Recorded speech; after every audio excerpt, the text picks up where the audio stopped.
Hey everyone, it's July 13th in New England. I thought I'd show you some stuff in my garden here. These are the grapes. Grapevines are loaded. It's about 3-year-old grapevines. One's Reliance and one's called Frontenac, which is a relatively new variety, I guess. It's supposed to be good for New England.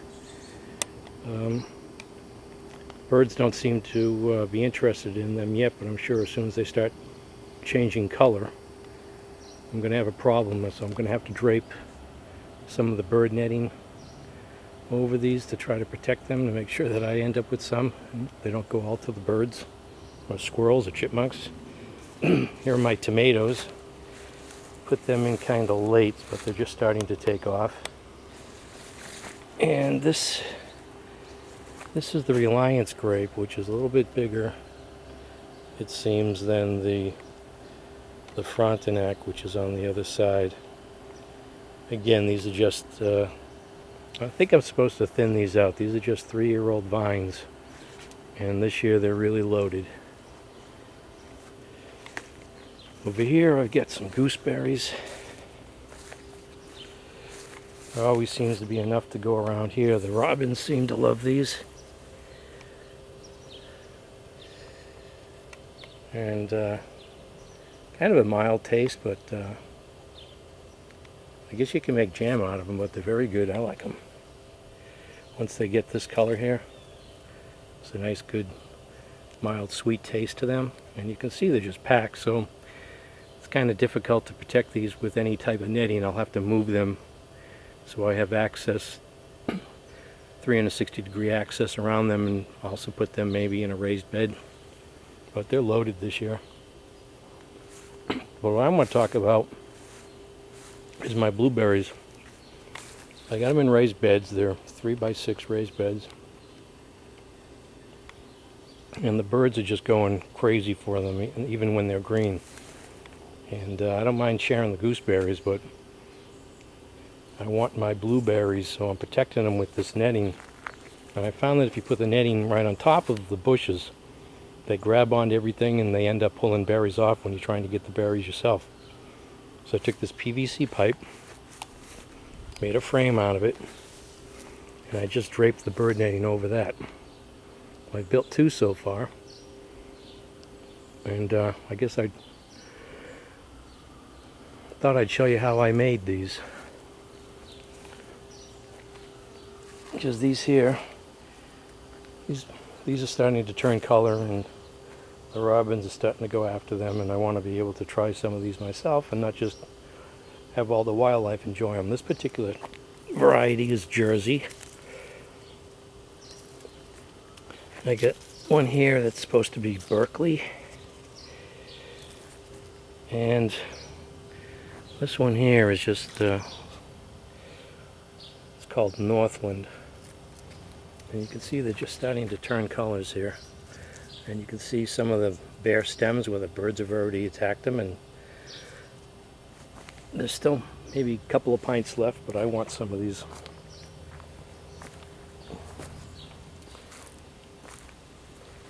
Here's another variety that they're really huge blueberries called North Country.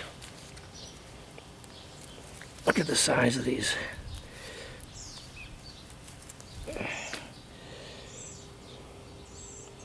Those are pretty big. Last year they didn't taste like blueberries. I don't know if you have to get the soil just right. I know I'm mixing the soil up so it gets to be acidic, but the berries were just as plump, but they didn't taste like blueberries, so that was kind of odd. But this year they do taste like blueberries, so I think the plant just has to acclimate, the soil has to acclimate. And here's a variety called Elliott. Yep, tastes like blueberries. So, let me show you how I make these frames here out of the PVC pipe. So the frame that I've built is about 5 feet tall, and that's because some of the blueberry bushes that I have are high bushes, so you could even make them taller. You can make this adapted to whatever size you want. It's very lightweight, so you can move it around, put it where you want. But this here is 3/4 inch PVC pipe. I got them from Home Depot. They're 10-foot long sections. And I have here 8 54-foot lengths, and then I have 2, 4, 6, 8 34 inch lengths, and for these 29 and a half inch lengths. And what I've done is I make it so that it sits inside of the raised bed boards, so it's sort of sandwiched in there, and I figure that way critters will have to really dig to get underneath in between the board and the PVC pipe to try to get inside if they can't get in through the net. So I bought these adapters here.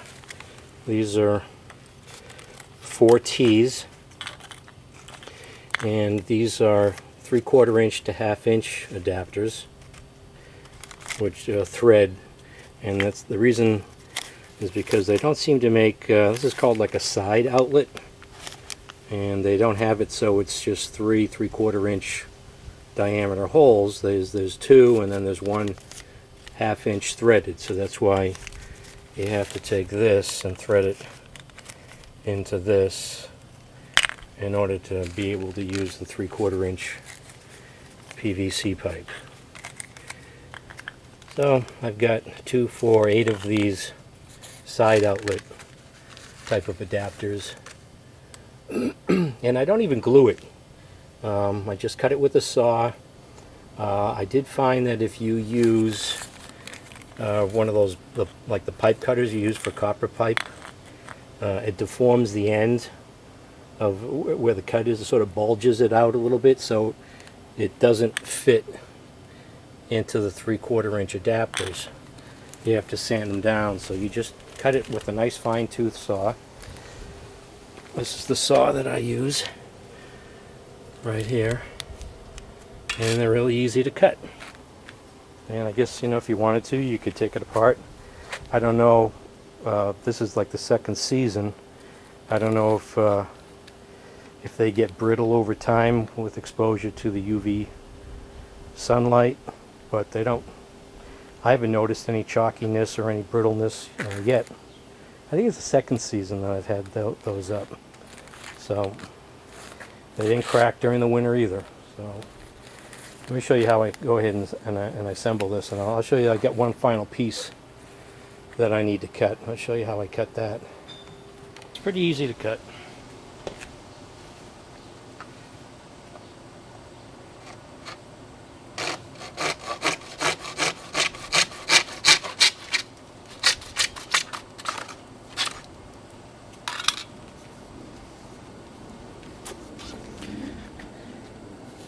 And you just clean off this. I guess you could sand it if you want, but I haven't had any, to do anything. You could put maybe some soap on to make it easier to slide into the adapters, but they might become easily undone also, because I find it's a pretty snug fit, and it stays together without having to glue it. Doesn't seem to come apart.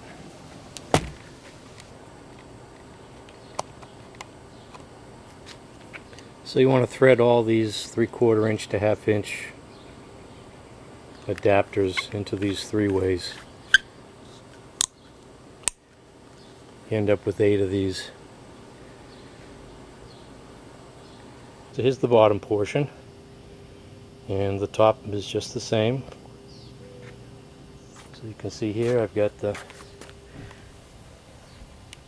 this 3 outlet adapter on all 4 corners, with the 1/2 inch threaded into 3/4 inch adapter, and the T's in the middle. I mean, you can really get any amount of adapters you want and customize this to, any shape that you need, any height that you need. And again, I'm just going to drape the birdnetting over this, so it's not actually sitting and getting entangled or caught on all, the twigs associated with the blueberry bushes. So that's the bottom portion.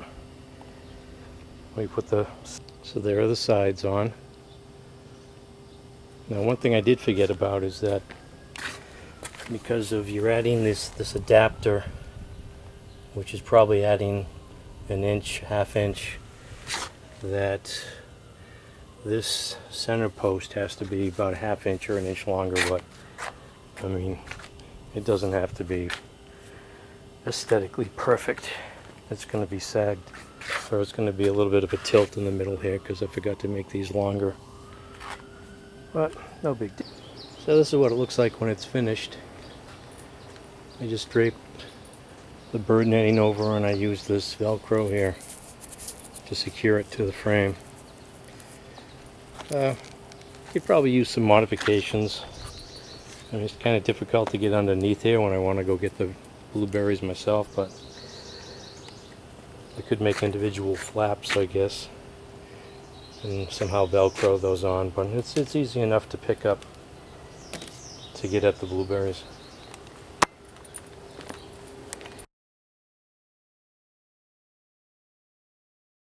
I've got 8 of the 3/4 to half-inch adapters, 4 of the tees, 3/4 inch tees, 8 3/4 inch side outlets. I bought 8 of the PVC 3/4 inch pipe, the bird blocker, and it comes to over $60, when you include the tax. But it's definitely going to let me keep more of the blueberries, because if I didn't have any netting on it, I wouldn't have any blueberries whatsoever. So I hope this gives you some ideas on what you can do, or you can just go ahead and give this a try. And again, it's adaptable. You can cut the PVC pipe any shape you want, and